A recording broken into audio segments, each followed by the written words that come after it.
Unboxing Realme Pad Mini 4G di 2025. Realme Pad Mini adalah tablet kompak yang dirancang untuk memenuhi kebutuhan hiburan, belajar, dan produktivitas ringan dengan harga terjangkau. Berikut adalah detail lengkap mengenai spesifikasi, fitur, kelebihan, dan kekurangannya. Spesifikasi utama Realme Pad Mini. Layar, 8,7 inci IPS LCD, resolusi 1340 x 800 piksel, rasio layar ke bodi 84,59%. Prosesor, Unisoc T616 12 nanometer octa-core, 2X Cortex A75 2,0 GHz plus 6X Cortex A55 1,8 GHz GPU Mali G57. RAM dan penyimpanan, 3 GB, 32 GB atau 4 GB, 64 GB, dengan slot microSD hingga 1 TB. Baterai, 6400 mAh, mendukung pengisian cepat 18W dan reverse charging. Kamera, belakang, 8 MP, f2.0, autofocus. Depan, 5 MP, f2.2. Sistem operasi, Android 11 dengan Realme UI 4 Pad antarmuka ringan, mirip stok Android. Konektivitas, Wi-Fi dual band, Bluetooth 5.0, USB Type-C, jack audio 3,5 mm, tersedia versi Wi-Fi only dan 4G LTE. Audio, dual stereo speaker dengan sertifikasi DIRAC. Dimensi dan berat, 211,8 x 124,5 x 7,6 mm, berat 372 gram. Warna, abu-abu dan biru. Kelebihan Realme Pad Mini. 1. Desain ringkas dan ringan, dengan ketebalan hanya 7,6 mm dan berat 372 gram, tablet ini nyaman digunakan dengan satu tangan dan mudah dibawa bepergian.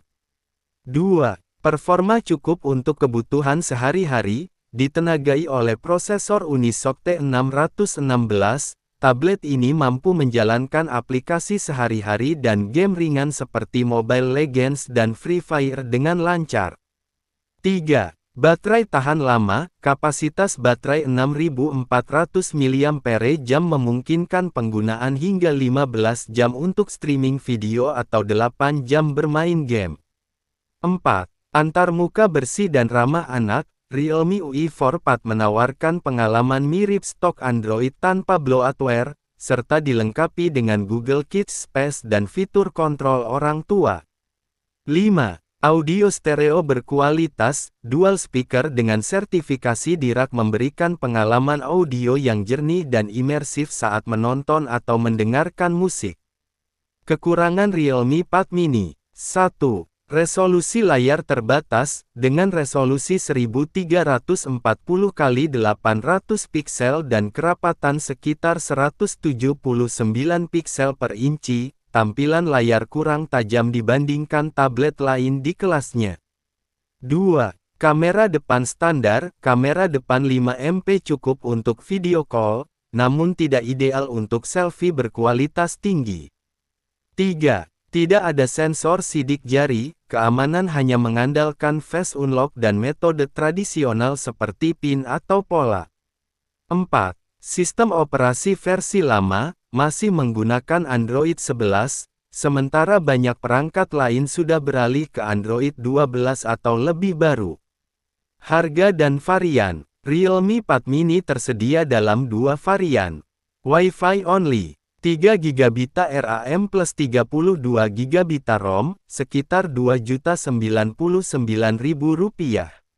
4 GB RAM plus 64 GB ROM, sekitar Rp2.499.000. 4G LTE. 3 GB RAM plus 32 GB ROM, sekitar Rp2.399.000. 4 GB RAM plus 64 GB ROM, sekitar Rp2.799.000. Kesimpulan, Realme Pad Mini adalah pilihan tepat bagi pengguna yang mencari tablet ringkas dengan performa memadai untuk aktivitas sehari-hari seperti menonton, belajar, dan bermain game ringan. Desainnya yang tipis dan ringan membuatnya nyaman digunakan, sementara baterai besar memastikan daya tahan yang lama. Meskipun memiliki beberapa keterbatasan seperti resolusi layar dan kamera yang standar, fitur-fitur seperti antarmuka bersih dan audio stereo berkualitas menjadikannya tablet yang layak dipertimbangkan di kelas harga 2 jutaan. Sejarah tablet. 1. Konsep awal tahun 1989 sampai tahun 2010. 1989, GridPad, tablet PC pertama, digunakan militer dan pebisnis. 1993, Apple Newton, perangkat portabel dengan stylus dan handwriting recognition. 2000-an, Microsoft meluncurkan Windows XP Tablet Edition, tapi tablet masih dianggap mahal dan berat. 2. Revolusi iPad 2010. 2010, Apple meluncurkan iPad generasi pertama. Layar besar, multitouch, baterai tahan lama, App Store. Jadi awal ledakan pasar tablet modern. 3. Android dan kompetitor, 2011 sekarang. Munculnya berbagai tablet Android, Samsung Galaxy Tab, Lenovo, Huawei.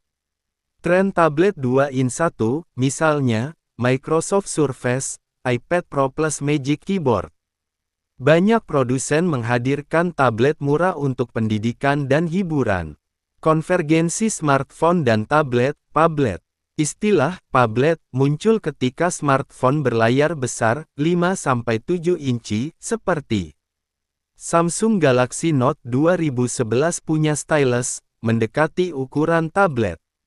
Sekarang, smartphone besar 6,5 plus inci telah membuat sebagian fungsi tablet berpindah ke ponsel. Kesimpulan, smartphone berevolusi dari alat komunikasi menjadi pusat kehidupan digital. Tablet berkembang dari alat bisnis menjadi perangkat hiburan dan produktivitas. Keduanya kini saling beririsan, terutama dengan hadirnya layar besar dan stylus canggih. Sekian video dan informasi yang bisa saya berikan, semoga bisa memberikan sebuah inspirasi dan menjadi sebuah referensi. Bila berkenan tekan tombol like dan subscribe channel ini, terima kasih.